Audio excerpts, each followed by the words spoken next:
السلام عليكم ورحمة الله وبركاته. بسم الله الرحمن الرحيم. الحمد لله رب العالمين، والصلاة والسلام على أشرف الأنبياء والمرسلين نبينا محمد وعلى آله وصحابته أجمعين والتابعين لهم بإحسان إلى يوم الدين، أما بعد. سبحانك اللهم لا علم لنا إلا ما علمتنا إنك أنت العليم الحكيم. baada ya kumhimidi Allah subhanahu wa ta'ala na kumsalia pamoja na kumsalimu mtume wetu Muhammadin sallallahu alayhi wa alihi wasallam, ikhwatal iman, hii ni majlisi ya pili ikiwa ni majawabu kwa kijana muoga asiyekuwa na hoja, mkimbia mjadala, mkufurishaji mkubwa, haji upepo, hadana Allahu wa iyahu ila alhaqi, juu ya madai yake na maelezo yake kuhusiana na kinachoendelea baina ya Iran na Marekani. Na leo biidhnillahi alkarim tunaizungumzia ile nukta ya msingi kuhusiana na hukumu ya mashia, kama tulivyoahidi juu ya hilo, na tunamuomba Allah subhanahu wa ta'ala msaada wake juu ya jambo hili. Huyu kijana mkufurishaji huyu, inaonekana wazi kupitia maelezo yake na kupitia maneno yake kwamba kwake yeye ashiatu rafidha qatalahumullah ni watu bora na ni watu wazuri kuliko hao anaowaita mawahabi, hali ya kuwa kwa mujibu wa vile ambavyo wao masufi wanavyotizama hao wanaowaita mawahabi, hawajafikia hata theluthi, bali hata chembe ya itikadi chafu walizokuwa nazo ashiatu rafidha qatalahumullah. Lakini kijana huyu anaonesha kwamba mashia rafidha ni watu bora na ni watu wazuri sana kwake kuliko hao wanaowaita mawahabi, hali ya kuwa hao anaowaita mawahabi hawana dosari hata moja ya kiitikadi, hawana,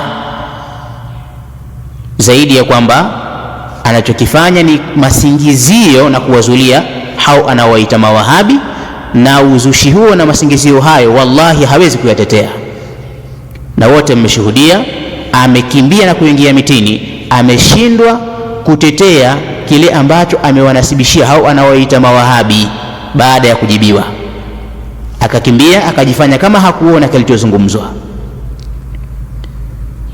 Kwa huu ni mtihani uliokuwa mkubwa.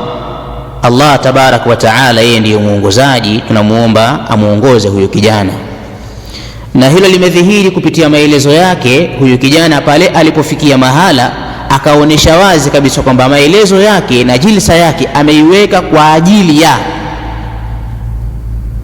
kuwashambulia na kuwajibu hao mawahabi, kwa sababu ameeleza kabisa kwamba kwenye majlisi yake atanukuu kauli za mashekhe wa kiwahabi ili kuwaziba midomo hao anaowaita mawahabi, na akasema kwamba hao mawahabi ni wafuasi wa pote la kiwahabi, pote la kishaitani. Katika kulizungumza hili nitanukuu hapa kauli za mashekhe wa kiwahabi kusudi ili kuwaziba midomo wale wafuasi wa pote hili la kiwahabi, pote la kishaitani. Sasa bwana Haji Upepo, je, unaweza ukaja kuthibitisha huo ushaitani wa hao mawahabi? Unaweza? Huoni kama unazidi kujikokotea na kujibebesha mizigo ya madhambi ambayo hutaweza kuibeba mbele Allah subhanahu wa ta'ala? Umeshindwa kuja kutetea na kuja kubainisha ubaya wa itikadi za mawahabi, umeshindwa, umekimbia, baada ya mimi kukuonesha kwamba hiyo unayodai kuwa ni itikadi ya kiwahabi ndio itikadi ya Ahlus Sunna, umeshindwa kuja kujibu, umekimbia. Leo unakuja kuzungumza, unasema mawahabi ni pote la kishaitani. Utaweza kutetea? Sisi tukwambia huwezi. Lakini cha ajabu ni kwamba hao unaowatetea Ash-Shi'atu Rafidha qatalahumullah, hao ndiyo pote na ndiyo kundi la kishaitani, na hilo ni kwa uthibitisho wa maneno ya maulama tokea zamani, kabla hajazaliwa Ibn Taymiyyah, kabla hajazaliwa Ibn Baz, kabla hajazaliwa Sheikh Al-Albani. Tokea zamani inajulikana kwamba Rafidha ndiyo pote la kishaitani. Sasa uadilifu uko wapi? Uadilifu uko wapi? Watu ambao wametakasika na ubaya, wewe ndio unakuja kuwapakazia ushaitani, na badala yake unawatetea na kuwakumbatia watu ambao ndiyo kundi la kishaitani hasa. Al-Imam Al-Qahtani rahimahullahu ta'ala kwenye Nunia yake, Imam Al-Qahtani, na si Al-Qahtani peke yake, bali maulama wengi waliotangulia wamezungumza kuonesha kwamba Mashia ni pote la kishaitani. Ukirejea kwenye Nunia, Imam Al-Qahtani katika ubeti wa 132 anasema, la ta'taqid din ar-rawafidh innahum ahlul muhali wa hizbatu shaitani, usiitakidi wala usifuate dini ya Rafidha, usifuate dini ya Mashia wala itikadi yao, kwani hakika wao ni watu wa muhali na ni kundi la shaitani. Tokea zamani wanajulikana Shi'atu Rafidha kwamba wao ndiyo kundi la shaitani, kundi lililotengenezwa na Mayahudi, Abdullah bin Saba al-Yahudi, inajulikana. So wanakujaje kuwanasibisha Ahlus Sunnati wal Jamaa, as-Salafiyun ambao wametakasika, unakujaje kuwanasibisha na ushaitani? Hii ni kuonesha kwamba wewe umeghilibiwa na chuki na wala hauna uadilifu. Allahul musta'an. Lakini cha ajabu pia ukadai na ukaonesha kwamba miongoni mwa hao mashekhe wa kiwahabi ambao utazisoma kauli zao ili kuwaziba midomo hao wanaoita mawahabi ni Ibn Taymiyyah. Soma kitabu Minhajus Sunna cha Ibn Taymiyyah. Kwa hakika yani inafikiri kuna baadhi ya wakati inakuwa kama vile akili zinawatoka kwa sababu ya chuki mlizokuwa nazo. Chuki iliyopindukia mipaka ni kitu kibaya kweli kweli, sawa? Sasa Ibn Taymiyyah rahimahullahu ta'ala ni shekhe wa kiwahabi toka lini? Ibn Taymiyyah ni shekhe wa kiwahabi toka lini? Na ukaongezea ulipoyasoma maneno yake kwenye kitabu chake Minhajus Sunnati Nabawiyya, ili kuyaegemea. Baada ya kuyasoma maneno yake ukasema Ibn Taymiyyah anasema Ahlus Sunna wanasema kadha kadha kadha, lakini yeye sio katika Ahlus Sunna, yeye na kundi lake la kiwahabi. Ibn Taymiyyah anavyosema kwamba wanachuoni wa Ahlus Sunna wal Jamaa, wanachuoni wa Ahlus Sunna wal Jamaa, ingawa yeye mwenyewe na kundi lake la kiwahabi sio katika Ahlus Sunna wal Jamaa. Sasa kwani kundi la kiwahabi ni kundi la Ibn Taymiyyah? Kwa hiyo katika zama zake Ibn Taymiyyah rahimahullahu ta'ala alikuwa na kundi la kiwahabi, na ilhali Ibn Taymiyyah rahimahullahu ta'ala amefariki mwaka 728 hijiria kama sijasahau. Muhammad ibn Abdul Wahhab amezaliwa mwaka 1115 baada ya mamia ya miaka kupita. Hii inaonesha namna unavyozungumza maelezo kama mtu mjinga ambaye hajasoma. Una tofauti gani na yule ambaye aliyosema kwamba Ibn Taymiyyah bwana alikuwa mwana wa chuoni mzuri? Ibn Taymiyyah alikuwa mtu mzuri kabisa, isipokuwa ameharibiwa na Muhammad ibn Abdul Wahhab. La hawla wala quwwata illa billah. Allah kuongoze kwa hakika hulijui ulifanyalo. Tayib,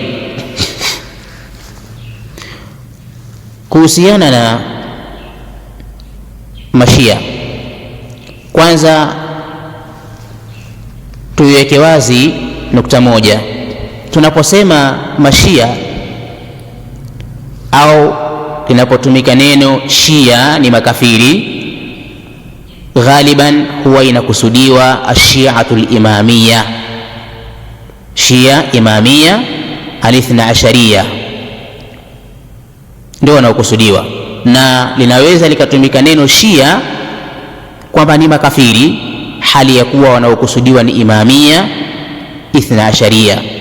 Na hii ndio pointi yetu ya msingi, kwa sababu mashia wa Iran, dola ya kishia ya Irani ni dola ya shia imamia, sawa, ni serikali ya kishia imamia ithna ashariya. Tunaelewana? Kwa hiyo kinachoendelea, kinachojiri ni baina ya ashiati al-imamia au ni baina ya dola ya shia imamia ithna ashariya na Marekani.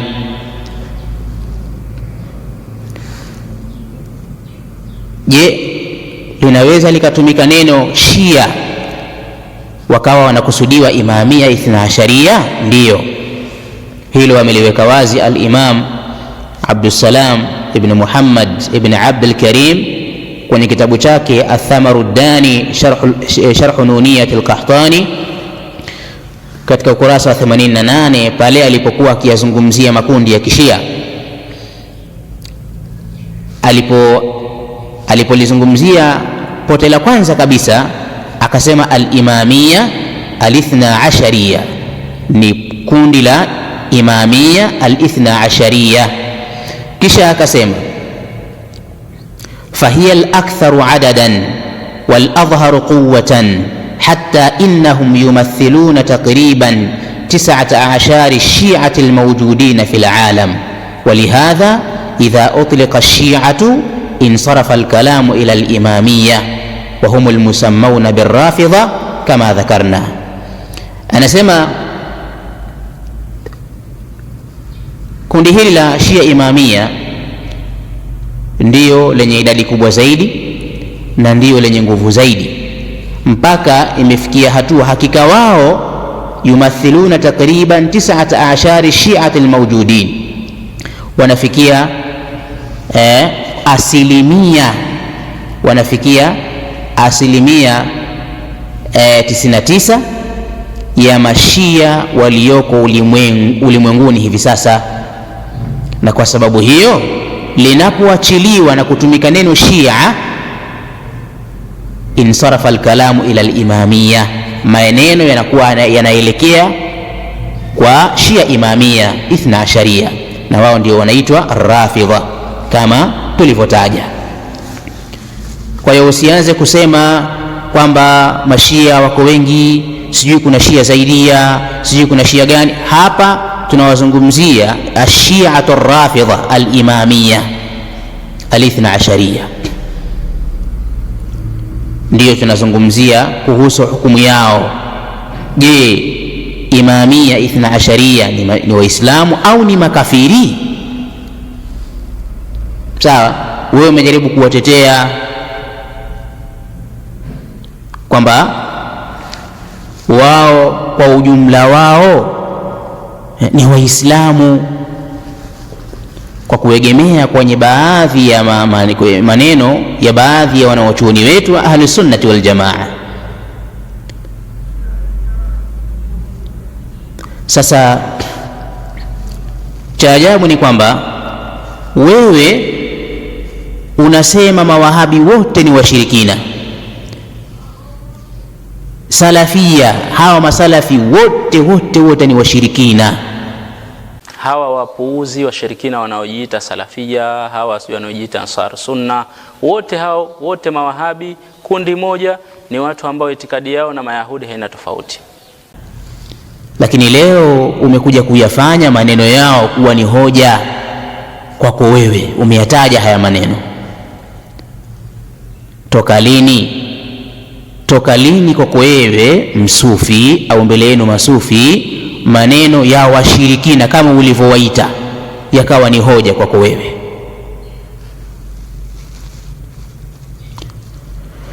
Subhanallah.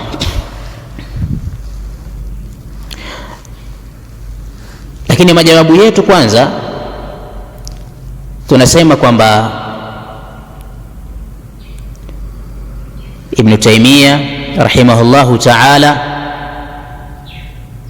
Sheikh al-Albani rahimahullahu ta'ala, hawa maulama wetu wawili hawa ni kweli wametoa maelezo hayo ya kutokuwa kufurisha kwa ujumla wao Ashiatu Rafidha al-Imamiyya.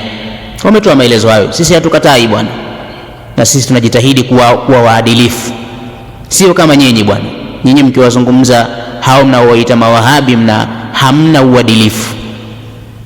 Kwa hiyo hayo maneno wameyasema Sheikh al-Albani rahimahullah, ambaye umeanza kunukuu maneno yake, ni kweli amesema hiyo, ndio msimamo wake. Ibn Taymiyyah kabla yake, naam, amesema hivyo, hatupingi hilo. Lakini unachotakiwa kukitambua, lazima ufahamu kwamba kwa mujibu wa kanuni za kielimu, la taklida fi mas'alati takfir, hakuna taklidi katika masala ya takfiri, hakuna. Hili linajulikana mbele ya maulama, hakuna taklidi. Wanazuoni waliofikia levu ya ijtihad, kwa wao la taklida fi masaili takfir, hakuna kuiga katika jambo la takfir, kwa maana ya kwamba mwanachuoni mujtahid kulingana na upeo wake aliyoufikia yeye haigi kwamba labda maadamu labda fulani kamkufurisha fulani au mwanachuoni fulani kakufurisha pote fulani kwamba na mimi lazima nifuate hivyo. La, hilo jambo kwa wanazuoni haliko. La taklida fi mas'alati takfir, hakuna kuiga katika masala ya takfir kwa wao. Hilo lazima ulitambue na ulijue. Lakini swali la msingi ambalo nakuuliza, je, kwako wewe kwa mujibu wa kanuni za kielimu, msimamo wapi umepata kwamba msimamo wa Imamu al-Albani na msimamo wa Ibn Taymiyyah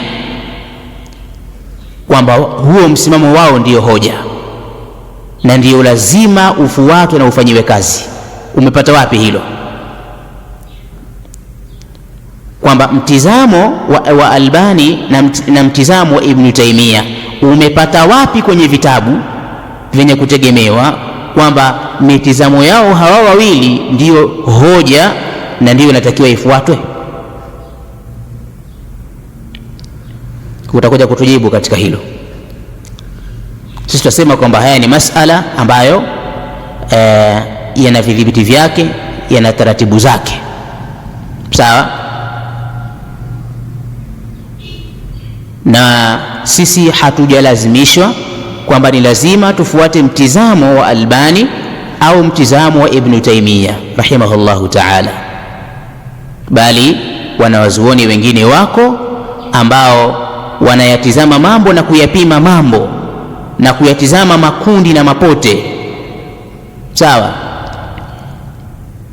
Imethibiti kwa wao kwamba hili pote fulani, hili Imamia, hili ni pote la kikafiri kulingamana na itikadi zao. Tumeelewana? Kwa hiyo tunasema kwamba Mashia, Imamia, al-Ithna Asharia hawa ni makafiri bila shaka, na al-Imamu Ibn Baz rahimahullahu ta'ala ambaye kwamba umemnukuu pale alipokuwa anaelezea makundi mbalimbali ya kishia, lakini Shia Imamia atba'ul Khomeini Ibn Baz rahimahullahu ta'ala anasema la shakka fi kufrihim, hakuna shaka juu ya ukafiri wao, hakuna shaka juu ya ukafiri wao. Tumeelewana? Kwa hiyo tunakwambia kwamba kauli ambayo ni kauli ya sawasawa, kauli yenye nguvu ni kwamba Mashia Imamia Ar-Rafidha ad-Dawlatu al-Iraniya hawa ni makafiri, la shaka fi dhalika. Kwa kinachoendelea baina ya Iran na Amerika ni baina ya makafiri kwa makafiri. Wewe unawakufurisha mawahabi, sawa, hebu jalia kwamba kama ingekuwa, la samahallah, Allah epushe mbali, kama ingekuwa ni baina ya hao unaoita mawahabi na Amerika, usingalisema kwamba ni baina ya washirikina kwa washirikina, ungesema ni baina mawahabi ni waislamu, ni baina ya waislamu kwa makafiri kwa washirikina. Bila shaka usingesema hivyo, pamoja na kwamba hao unaoita mawahabi wala si makafiri wala si washirikina, na ushakimbia mjadala, umeshindwa kuthibitisha ukafiri na ushirikina wa mawahabi. Kwa kauli ya sawa sawa ni kwamba Imamia Ithna Asharia ni makafiri kulingana na itikadi zao chafu walizokuwa nazo. Na suala la kukufurishwa Mashia Imamia ni jambo limethibiti au limepatikana, si kama ulivyodai wewe kwamba eti huwezi kupata kauli ya mwanachuoni hata mmoja wa kale. Kuia vigumu sana kupata kauli ya mwanachuoni ambaye amewakufurisha Mashia kwa ujumla. Wanachuoni waliopita na waliokuja baadaye walikuwa wakiwazungumzia Mashia, wanamkufurisha Shia kwa mmoja mmoja kwa mujibu wa kauli au kitendo chake. Na kwa hivyo hata ijma ya ulama hutoipata wakiwakufurisha Mashia kwa ujumla. Uislamu sasa, mbona unaropoka, unakuwa ni mwepesi kuzungumza maneno ambayo hujayafanyia utafiti? Na kwa hivyo hata ijma ya ulama hutoipata wakiwakufurisha Mashia kwa ujumla. Hilo pia si kweli. Wako baadhi ya ahli ilmi ambao wamethubutu kunukuu ijmaa katika hilo, wako.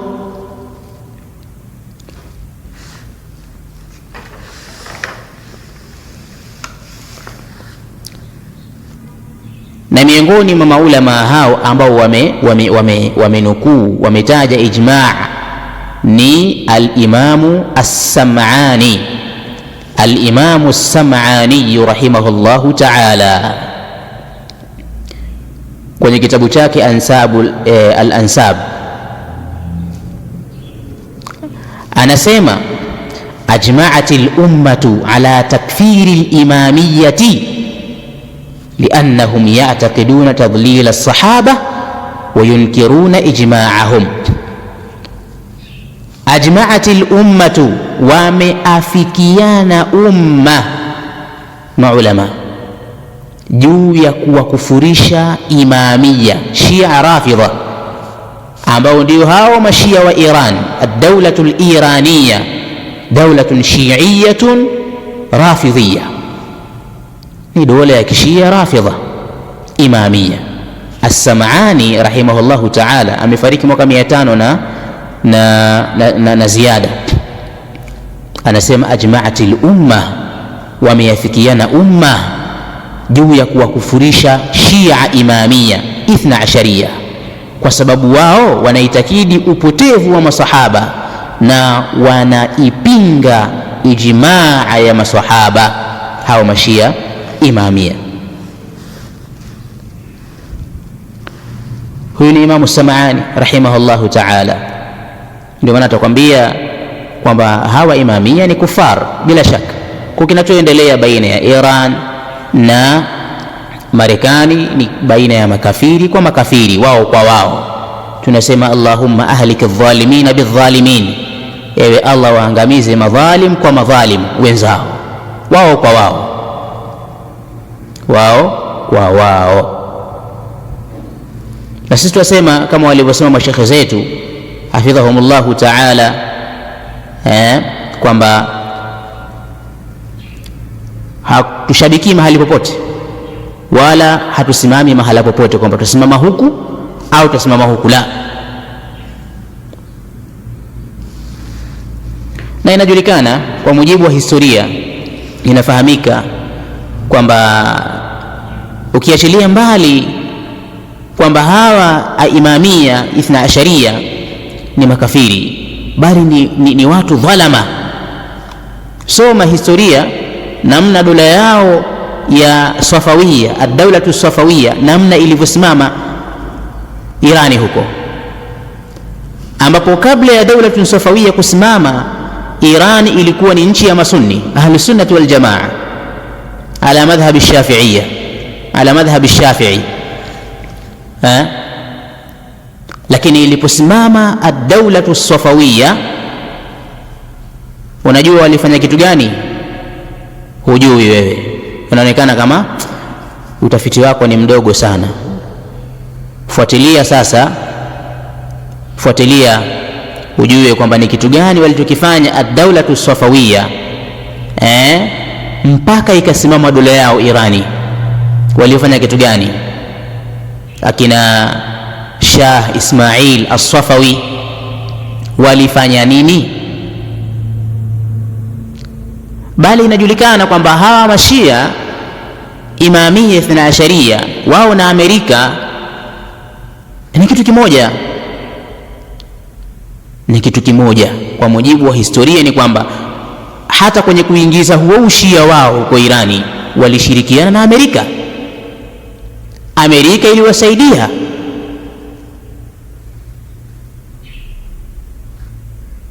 Subhanallah. Sasa watu wakisema kwamba ni wao kwa wao, kuna shida gani hapo? Hakuna shida yoyote, isipokuwa ni kwa sababu tu ya ule ujinga wako na kutokujitambua. Kwa lazima ulitambue hilo.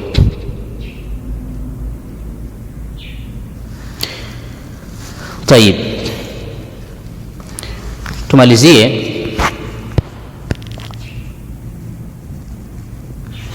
tumalizie kwa kuangalia itikadi za mashia. Sawa, itikadi za mashia, itikadi zao ndizo ambazo kwamba zinawafanya wawe ni kufaru. Sawa, ukirejea kwenye kitabu hiki Athamaru Dani Sharh Nuniyat al-Qahtani, al-Imam Abdul Salam ibn Muhammad ibn Abdul Karim ameeleza hafidhahullahu ta'ala, ameeleza, anasema ahamu aqaidi ar-rafidha, zilizokuwa muhimu zaidi katika itikadi za rafidha mashia. الرافضة من أخبث الفرق على الإطلاق وأضلها وأبعدها عن الهدى وأجمعها لصنوف الضلال، حتى إن كل واحدة من ضلالاتهم على كثرتها هي بدعة كفرية مهلكة على انفرادها، فكيف بمجموعها. أنا سمع رافضة mashia ni miongoni wachafu zaidi kuliko mapote yote, makundi yote kwa ujumla, ala itlaq, na ni pote lilokuwa mbali zaidi na uongofu, na ni pote ambalo limekusanya zaidi aina mbalimbali za upotevu, mpaka hakika kila moja katika upotevu wao na itikadi zao pamoja na wingi wake inakuwa ni bid'a yenye kukufurisha na kuangamiza kwa kuipwekesha tu. Vipi itakuwa sasa zikikusanya zote itikadi zao kwa pamoja? Akasema wahaka ashhara maqalatihim ala wajhi al-ikhtisar, na chukua zilizokuwa mashuhuri zaidi katika itikadi zao kwa ikhtisar, kwa kifupi kabisa. Itikadi yao ya kwanza al-imama, ni uimamu. Anasema al-imamatu inda al-imamiyya aslun min usuli din, uimamu kwa mbele ya mashia ni msingi katika misingi ya dini yao.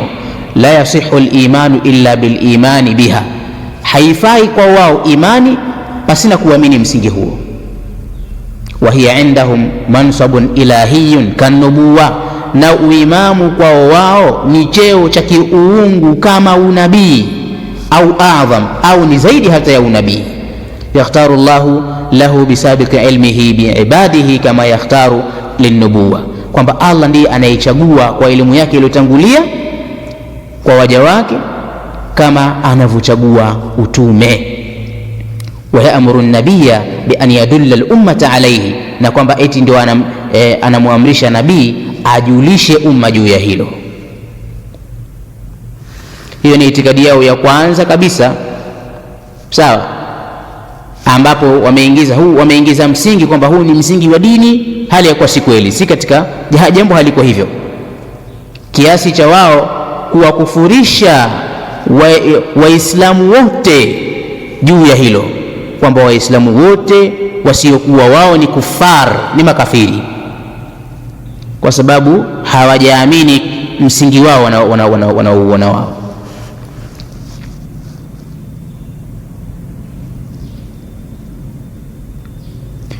Sawa, wala hawla wala quwwata illa billah. Akasema ya pili katika itikadi zao, al-isma ni kukingwa na makosa kwa maimamu wao kama wanavyodai, hali ya kuwa kwa mujibu wa dini na mafundisho ya Qur'an na Sunna hakuna aliyekingwa na makosa baada ya manabii wa Allah tabaraka wa taala. Akasema fal a'immatu lithna ashara inda shi'ati al-imamiyya ma'sumuna fi za'mihim min al-khata'i wan nisyan, maimamu wa Shia, maimamu 12 mbele ya mashia imamia wamekingwa kwa madai yao na makosa na kusahau. Tena sio kukingwa na makosa tu, bali hata kusahau, eti wao hawasahau. Wa ma'sumuna min iktirafi al-kaba'ir wa saghair, na wamekingwa kutokana na kutenda madhambi makubwa na madogo. Na akasema wa kathiran ma yubalighuna fi takdisihim ila haddi isbaghi sifati rububiyya wal uluhiyyati alayhim, na mara nyingi wanavuka mipaka katika kuwatukuza maimamu wao kufikia kwenye kikomo cha kuwamiminia maimamu wao sifa za rububiyya, sifa za kiungu. Naam, ndivyo, kwa sababu ukisema kwamba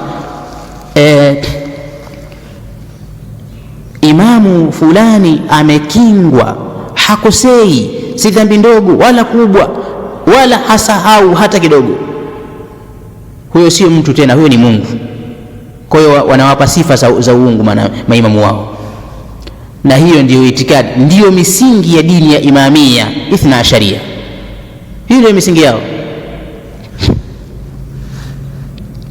Jambo la tatu, itikadi ya tatu, anasema al-ilmu ladunni. Al-ilmu ladunni yani al-ilmu ladunni, yani elimu ya automatically ya kutoka kwa Allah tabaraka wa taala. Yarauna anna kulla imamin min al-a'immati yamliku ilman min laduni rasul, wao wanaitakidi kwamba kila imam katika maimamu wao anamiliki elimu iliyotoka kwa bwana mtume. Khussa bihi min duni almuslimin, amehusishwa kwa imamu hiyo kinyume na waislamu wengine. Wa annahum ya'lamuna al-ghaiba, na kwamba wao maimamu wao wanajua ghaibu. Wa anna ar-rasula qad istawda'ahum asrara ash-sharia, na kwamba bwana mtume aliwahusisha wao na siri za sheria. Hiyo ni itikadi ya tatu. Akataja na itikadi ya nne, kuamini kwao al-ghaiba.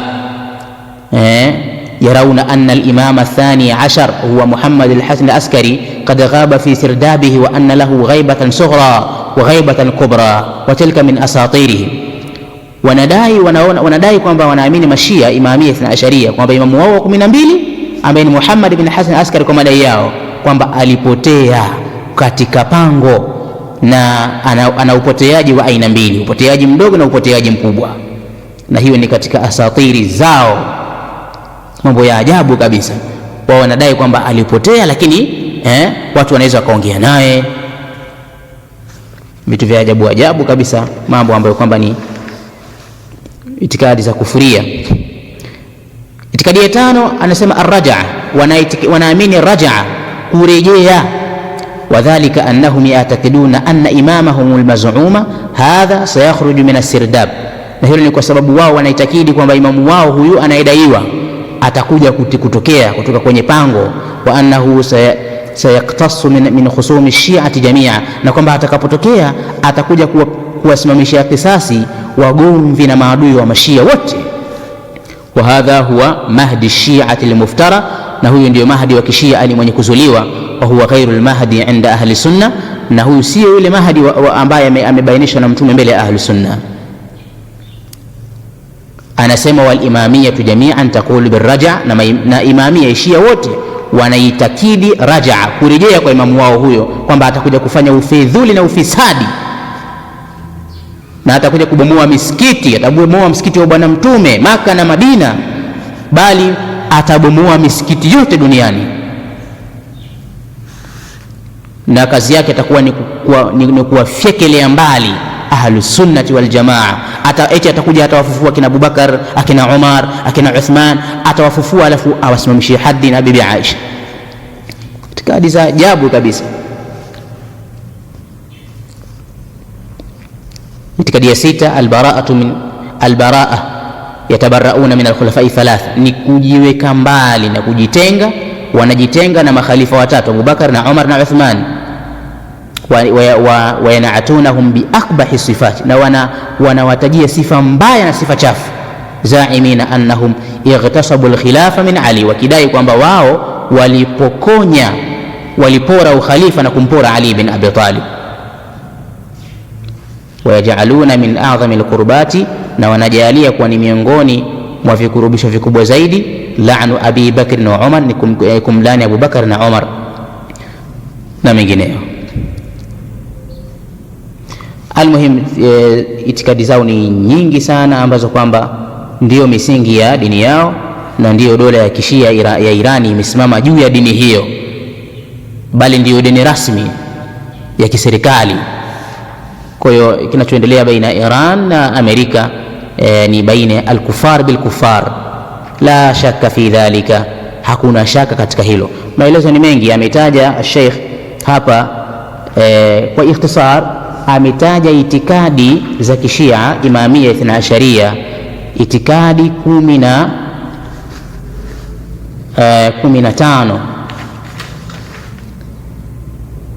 itikadi 15 kwa ikhtisar, ambazo ni itikadi za kufur walizokuwa nazo. Na mwisho wakasema wahasilu dhalika kullihi annahum ummatun ukhra ghairu ummatina na'udhu billahi min ad-dalalah. Alhasil, yani ufupishi wa yote hayo, natija ya yote hayo ni kwamba wao mashia ni umma mwingine kabisa usiokuwa umati wetu wa Kiislamu, ni umma mwingine, ni dini nyingine isiyokuwa dini yetu ya Kiislamu. Tunamuomba Allah atukinge kutokamana na upotevu.